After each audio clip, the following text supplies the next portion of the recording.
meditations, Marcus Aurelius. Anyway, when you take the time to sit still for a moment, try to count your breaths or be more aware of your breaths through practices like meditation or physical spiritual practices like yoga, even Pilates, Tai Chi. You will find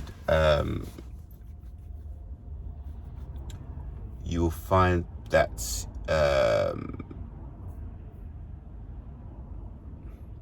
you become more sort of aware, self-aware. You become more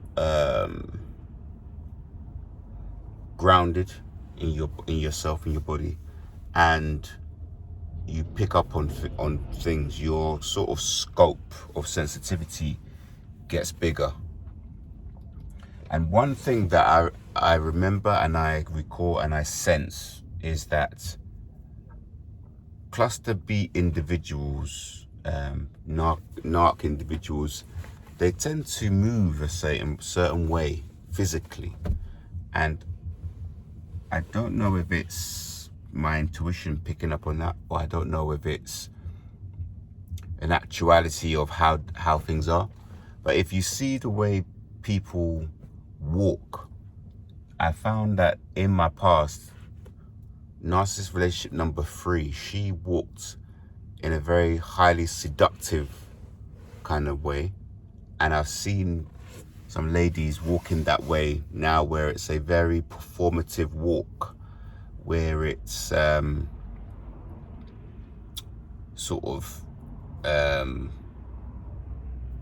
putting emphasis on swinging of the hips, drawing attention to their behinds. So that's one thing. Some narcs, I think they move like when somebody's walking and the hands are just swinging incessantly. There's no control of where their hands and arms are. It's almost like they're marching. There's that saying, people march to the sound of their own drum, and that can be a thing. But I think a lot of these cretins, these unawakened cretins, they sort of give this impression that they're confident and they walk like they're marching and they're so strong, but actually there's nothing actually there. And you can see that in the way they move. I don't know what type of person you are, how you learn or how you see the world, but if you see the world through movement, you can kind of get a sense of their unnatural moves, of the way they move. It's very robot-like. It's very unnatural. If you play sports, what they do tends to be quite repetitive. It's not very free in terms of abstract and creative and changing and using different combinations. It tends to be the same thing over and over and over again. And if you're in an area, like I sometimes I frequent the gym, so I can speak about the gym, for instance, and you're working out and you have energetic cords, you have aura, you have ojas, and people tend to be drawn to empaths, drawn to anointed because of the light or because of the energy. Sometimes you have people that get repelled by that, and it can be done in a way where it's like they would get up at the same time and nothing is actually said. So you would just have people, maybe one narc there's like 3 narcs and you're working out next to them, and just suddenly 3 of them will just get up and walk away. I had conversations in my past where I was in actually narc relationship number 1, and we were in a house.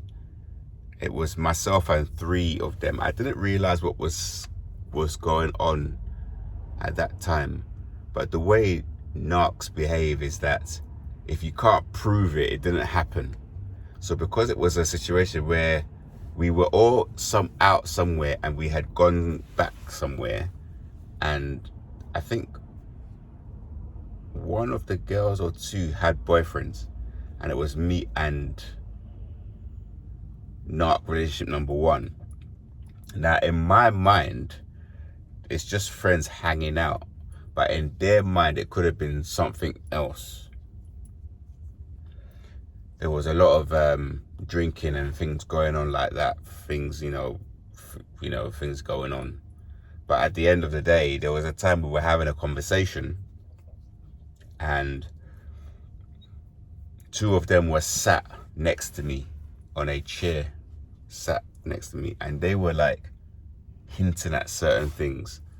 And as I didn't take the hints, or I didn't respond or react or give in to those things they were doing, they both got up and walked away. And it felt like that, like it gives you that effect of like you lost something, but you haven't actually lost anything, or you're out of breath, or some kind of like a stab. It's so strange to explain on this video, but if you're an empath, or you're, chosen or anointed, you would have felt this feeling of that narcs want to do to you. It's like they want you to feel that spirit of rejection all the time, like you had a chance and you lost it.